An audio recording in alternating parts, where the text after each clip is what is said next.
What's going on? It's Jaron Outdoors here, coming at you with another video. Today, we're going to be talking about frog fishing or topwater fishing. If you enjoy the video, please click that thumbs up and subscribe. Right, to begin, we're going to talk about some frog fishing. So my favorite types of frogs are just a normal frog that you'll find. It doesn't matter what brand or anything. These ones, I used it pike fishing and I got my skirt trimmed off a little bit, but I'll buy another one. But these ones, it doesn't really matter what the top color is. All the bass see is the bottom, and that's what's the most important.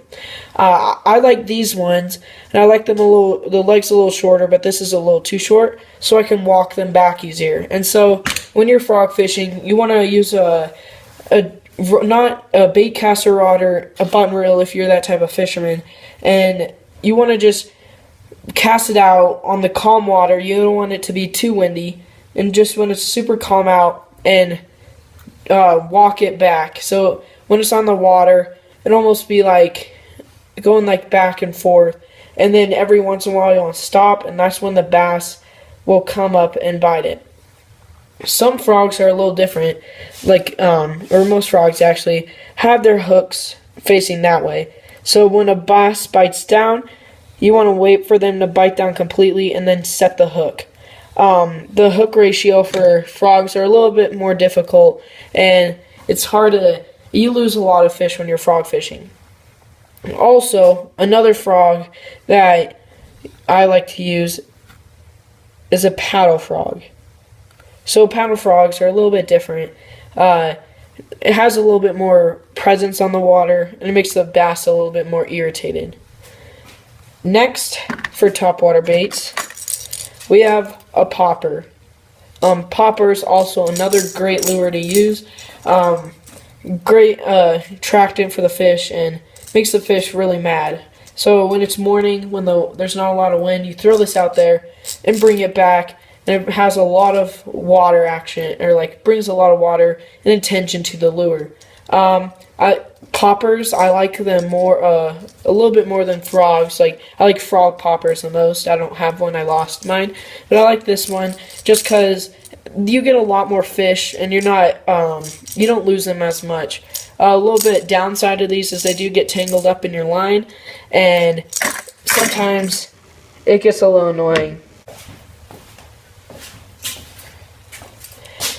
Next, we have a topwater spook. So these ones I like probably, they're just really fun to use. I like white color because most bass don't really they see white more than they see the greens and everything else. Spooks are especially easy to use. They're a little bit different. When you're bringing it back through the water, it goes back and forth like that towards you, instead of like a straight back towards you, like a frog would or a popper. So these, if you really want to throw some top water and you can't get any bites on the frog or on the popper, then this is when you'd pull out the spook. A lot of people prefer spook more than they do frogs. I like frog fishing more, but it depends on what you like to use.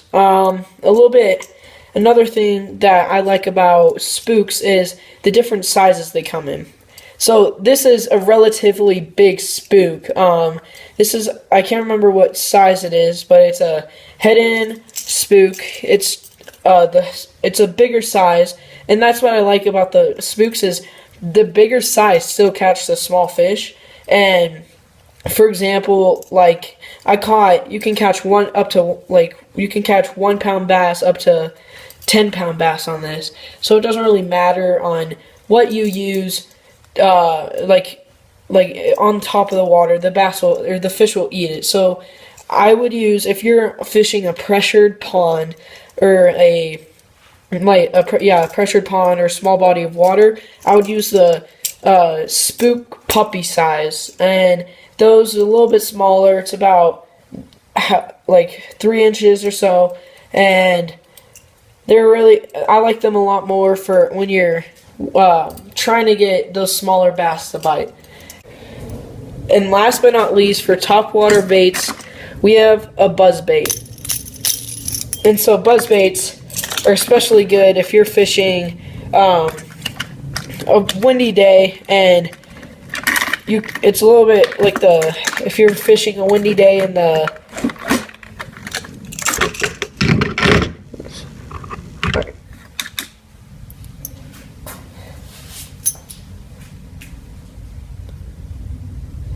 Next, we have a buzzbait. Buzzbaits, I like fishing a buzzbait when it's a little bit windier and you still want to throw top water, and you feel like you should be throwing a spinnerbait, but you want to throw top water. That's when you throw a buzzbait. Buzzbait are a great bait for finding where the fish are at, and it's good reaction bait. So when you're throwing this out, you want to make sure your rod tip's a little bit up so the buzzbait stays on top of the water, and it creates a lot of action when it's coming back, because it's called a buzzbait because this paddle starts spinning and you bring it back and you get hammered. I caught a lot of bass on this lure and I really enjoy using it. And if you are looking forward to fishing small ponds, I'd recommend definitely bringing a buzzbait along if you want to fish some topwater. So just a little bit of recap. The baits that you would want to fish for topwater are: first, a frog; second, a popper; third, a spook; and fourth, a buzzbait. Those are my go-to topwater baits, and if you enjoyed the video, please click that thumbs up. Also, just a quick update, I have enough money, or I'm gonna buy the GoPro soon, and I was planning on buying the GoPro Session, but if you guys have GoPros and you know which one's good, please let me know, because I'm still looking and I haven't found a video that says which GoPro I should get. So if you enjoyed the video, please click that thumbs up and subscribe.